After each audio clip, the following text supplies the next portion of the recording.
Hey LC gang, it's your host Ashley. Welcome back to the Lifestyle Chats platform. If you're a returning subscriber, thank you so much for coming back to our platform. But if you're a new subscriber, don't forget to like, comment, and subscribe. Stay a while longer because we have a lot of interesting content for you guys. So today on Small Business Mondays, we're going to be discussing 5 common mistakes that small businesses make. And we have a known entrepreneur today that is going to be telling us how, as she has juggled multiple businesses throughout Obonire, Yambi, and the other various ones that you will be sharing with the people today. She is going to be sharing with us some of the mistakes that she has made or she knows other people in the industry to make. So you're going to introduce yourself to us, let us know what you do, and let the people know a little bit about you. Alrighty. Hi. Thank you so much for having me here. I am Kanyomozi. I run 4 brands. 3 of those are businesses. One is a non-governmental organization focusing on providing menstrual health care, education, and access to marginalized communities. And that is Yambi. So we founded Yambi in 2021. We're making 3 years this year. I run Obonire, which is an Afrocentric fashion brand. Started 4 years ago. It is based in Kampala. We have 3 outlets in town. We also based in Kenya and also based in Toronto as well. And then That's Obonire. That's Obonire, yes. Okay. Then Amaka, which is a family business. We do interior decor. I run this with my mother for homes, office spaces, hotels, so on and so forth. Any space we make you feel like yours. Then KWK, so I have been in the media industry from print to production to TV to radio for the past 7 years. That's the primary base of my career, primary foundation of my career. And I've learned a lot to do with personal branding, with communications, with building brands. And I formulated that into a business. So that's KWK, where we do development of small businesses and brands. So yeah, that's the work that I do. As you can hear, the CVs. It's well tabulated. Thank you so much for coming onto the LC platform. Welcome to the LC gang. So without taking too much time, we would love to understand what are some of the mistakes in your experience that a lot of small business owners that maybe you have or you've seen other people in small business do that people commonly make. Okay, so this would be falling under both my experience as a business owner and also the work that we do at KWK, which is build businesses. Okay. So the first business is definitely branding. I definitely think guys are in and out of how they think about the branding. Branding is your logo, it's your business statement, it's your look, it's your colors, all of that. If you don't think about them, it's hard for people to remember them. And why do you have certain colors? So for example, when it is a creative fashion business, we have bright colors. Yes. I might not necessarily like bright colors as the proprietor, but I do understand that if I'm pushing a creative fashion business, there's a certain feel and look that is expected of it. Okay. KWK is a consultancy agency, so it's more corporate or professional. So we have lighter colors. So that even that plays a big role in your business and how people perceive you, how people receive you, how people remember top of mind your brand and feel. So that's number 1. Number 2, marketing. For sure, marketing does not have to. So we are in the content creation era, right? Yeah. And it's so great, but not every business is meant to be marketed the same way. True. That's what that's what we're trying to say. If the foundations of a business is not social media buzz, then it's hard. Like you're going to continuously have a struggle with market. So find marketing that works for you. Marketing that works for Obonire, for example, is building a community because we've built a community of women who then refer and then refer and then refer, and it's continuous. And that's what has worked for us. People are selling in Chikowa and most of them are not online. So they're doing marketing that works for them. So did you see 2. That? I'm so sorry. Did you see that video on TikTok where a guy was selling soap? Yeah. And he's seated by the street. He has a speaker and he's shouting out all sorts of fraternities towards them and tell them, you smell like this, you smell like the other, marketing that works for you. Like this. You better come and buy my soap. Yeah. And he was eating. That makes sense because it works. It works. And people are like, what is he saying? And then you'll just buy just out of, Yes, and he take gets it. money nonetheless. That's number 2. Number 3 would be finding a niche. I think a lot of people who start out with business are just like, you know what, we just have to make money. We have to make You can't target ends, everybody. yeah, If you target we have everybody, to you make no ends one. meet, and that's horrible for your business. So find a niche that works for you, because a niche definitely helps with the marketing, definitely helps with the branding, Because you know who you're targeting now. exactly. Yeah. The 4th thing would be finances. They are the bread and butter of what a business is. They are the foundation. Without making money, you're out of business. Without money, you can't start a business. So record keeping, managing your finances is really, really important for any business. And then finally, customer care. So everyone attacks small businesses on customer care. Especially Ugandan small businesses. Oh, we're not as bad as Kenyans. Oh, no, they're good. Ugandan small businesses? It's like I'm begging you to take Like, my please, money. please. Like, please, I'm begging you. Please. Take I'm my asking you money nicely. today. Yes, but small businesses definitely have to have an intention towards customer care. Apologize. I saw someone say that she has a fund for small business for mistakes, whether they are mistakes caused by her business or by just the people who are troublesome clients. So True. even then, you still have them leave feeling better about the business. Even if it was Was not your fault. It's not your fault. You just say, I'm sorry. And I don't know, that's what we do at Oweniri. People can say that they might have had a bad day, but I'm sorry, I'm so sorry. Even if I know in my head of heads and my heart of hearts, we're not wrong, I'm still sorry, because I'm a business and the customer is king. So if you say I have done something bad, even if I've not done something bad, I am sorry. So customer care. Yeah. So lots of humility involved in that one. Because you need the sales. Yeah, because you need the money. Yeah, you need the money. You need the money, but also I think it's very important for people to realize. First of all, in all the mistakes that you mentioned, a lot of people would have thought all your mistakes would be centered around finances. Because when we talk small businesses, everyone's just like money. But I like that you've pointed out that there's so many other little factors that people ignore that you're not focusing on, but are going to affect your business down. Yes. Because it's one thing, you could have all the records, you could have all the charts, all the understanding of your finances, but if you don't have good customer care, then what? Yeah. Then what are we doing? Then what are we doing? If people are not thinking about your brand top of mind when they think about a certain... So, for example, if you think about, where can I get... If someone comes into Kampala and they're like, where can I get my makeup done? Yes. Their names that are at the top of anyone's mind right now. Or I'm looking for ready-to-wear outfits. Where can I get that from? There's a brand specifically that comes to mind. Yeah. So if you are not branding and marketing, that means people don't know your niche. And if they don't know your niche, then they're not in your finances. If they're not in your finances, then they've not come to your store, which means they've not experienced your customer care. So they all tie. So they all tie into each other. Yeah. Okay. And as someone who has been in business since campus, right? Yes. Wow. No, it's like year 11. I had my first business in year 11. Insane. In year 11, I think I was thinking of what boy I like.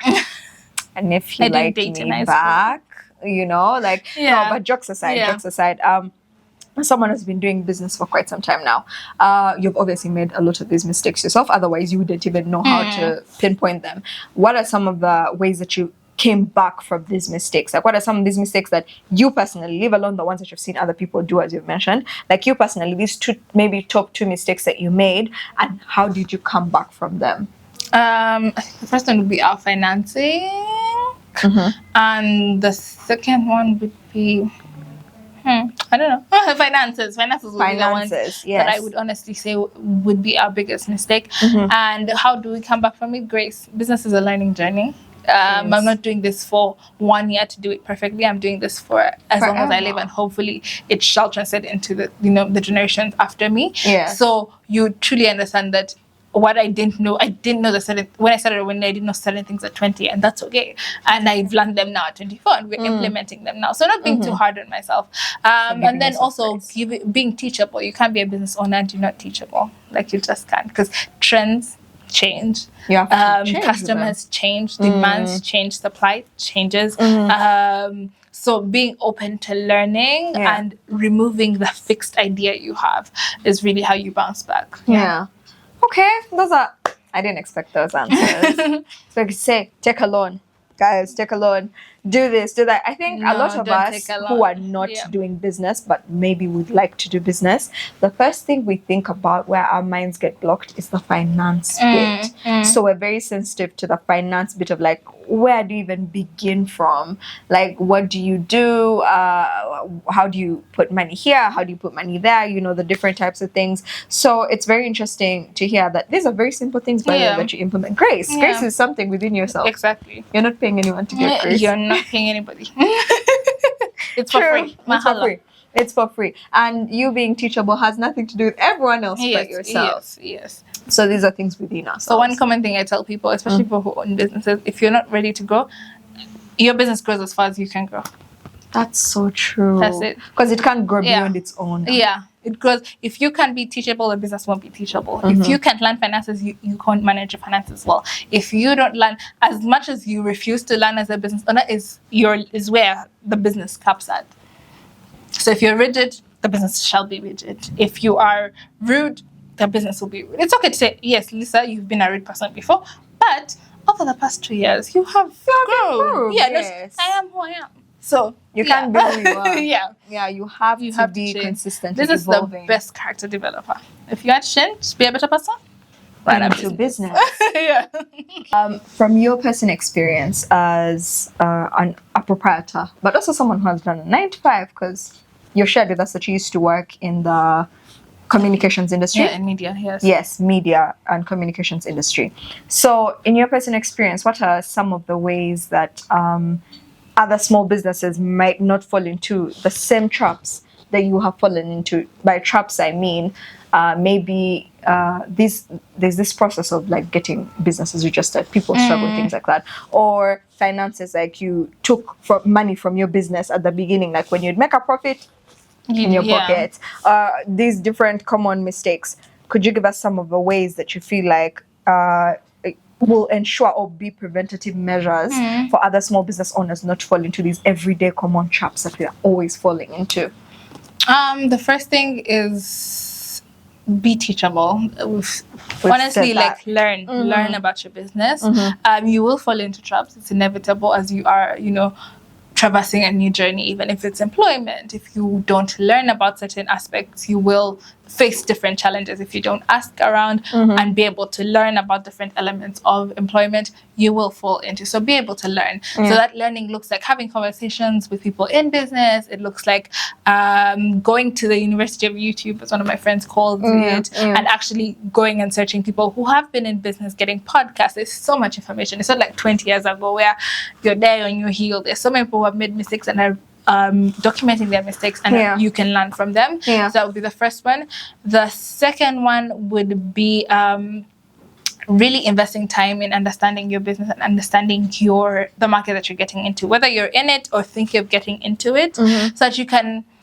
It's something I ask our brand strategy clients at KWK, what are the risks to any of the plans, so that we can plan for them ahead of time. So that you can mitigate the risk. If you know that you're going to get into probably import and export, what are the struggles with URA? Ask people who are in the same industry. Do research. So do the research about your business. And then the third one would be get a mentor. Now the mentor, everyone has someone in their lives who has done business. Everybody. There's absolutely nobody who I think, and I'm sure, it could be a grandma, it could be an auntie, it could be a have to have been neighbor. a large scale it doesn't have to be a large scale.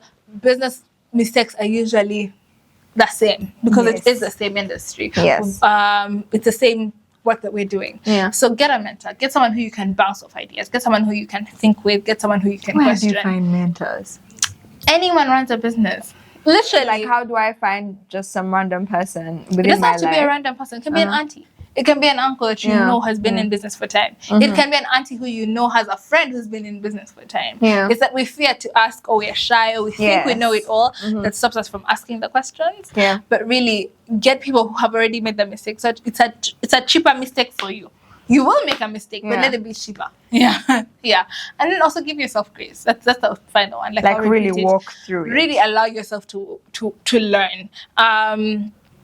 I call Owenide my baby, and I think of myself like a new mom when I started Owenide. So allow yourself to make the mistakes. Allow yourself to walk the journey. Allow yourself to grow with the business as well. don't have to be perfect. Businesses are not supposed Actually, what to you've been screaming the entire time is you don't be perfect. Yeah, you don't have to be perfect. Just start. Just start, yes. Just start. And I you'll think a figure it lot of out us are scared to start. What's the worst case scenario? You fail, and then? Oh my God, I fail. And then? Oh my God. And then, like, true, and you'll still be okay. Like, why do we even care so much? Like, how many things have we failed at and we've been okay at the end of the day? You'll still be Like, okay. are you going to be stabbed? Yeah. Oh my God, like, no one is going to beat you because you failed that. This advice is going to myself. Yeah.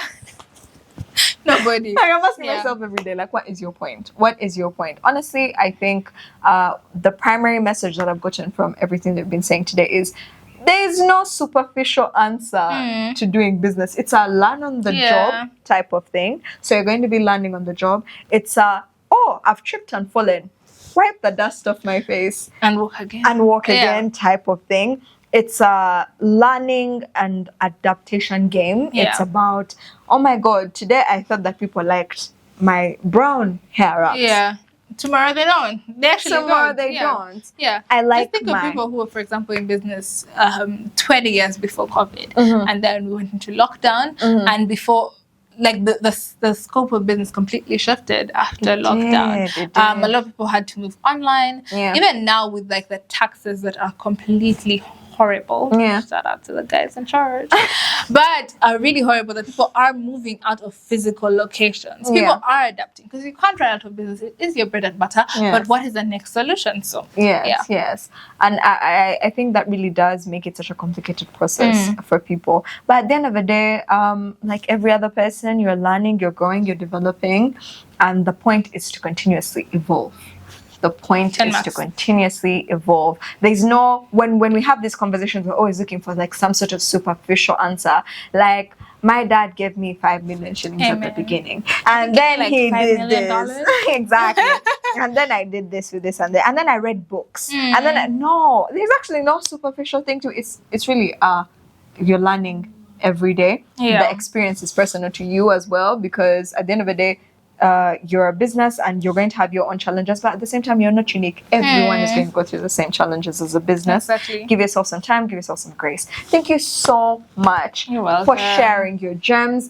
I know anyone that knows Lisa Kanyomozi knows that's a businesswoman, okay? And so I'm sure that many of us, period. I'm sure so many of us have been dying to hear what you have to say about business, and I'm so glad that your perspective is really eye-opening, to be honest, and really, shifts the focus onto what actually needs to be focused on as someone who you need to realize that the resources are within yourself first. Before, I think when you're looking to start a business, you're thinking of all the resources outside you before looking at the resources within you. So that is something that you've taught us today. So kindly let the people know where they can find you, your socials or physical locations, just so that the people can, shop your products. Love it. So all you have to do is really just find the person. Kanyomozi Roboni. In my bio on all social media platforms, you will find my businesses. So just find me. Okay. And any physical locations that you have? Our physical location is at Inzani Creative Hub, which is in Kamocha. You can also shop our products at Braided by Malaika, which is in Tintale, and Sin Braids that is on Gayaza Road. So yeah, you can shop our products there. Okay, well, thank you so much for coming, and thank you so much, guys. If you've watched the video till the very end, we appreciate you over here, and don't forget to like, comment, subscribe onto the channel to let us know if these are conversations that you enjoy, and if you have any feedback for us, don't forget to also follow us on our social media platforms at Lifestyle Chats UG and Bell Beauty UG and Bell Beauty Bazaar, because we are proudly sponsored by the Bell Beauty app. It's been Ashley and Kanyomozi. See you guys next time.